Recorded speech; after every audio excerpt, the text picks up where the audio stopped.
Bugun sizlar bilan domashniy basturma tayyorlaymiz. Bugun sizlarga domashniy basturma tayyorlashni o'rgatamiz.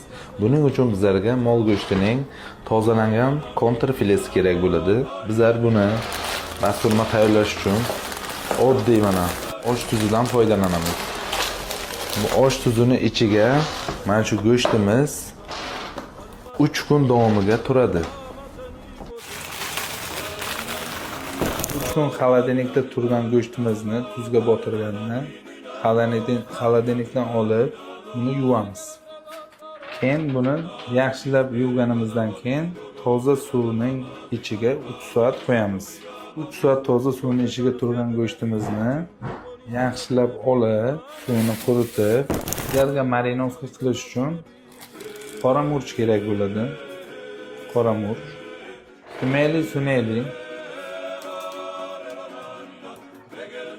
paprikani qo'shamiz. Qizil paprika. Keyin yaxshilab masaj qilamiz. Go'shtimizni masaj qilamiz. Keyin buni bitta teshib olib, yaxshigina 2 kun davomida qorong'u xonaga saqlaysiz.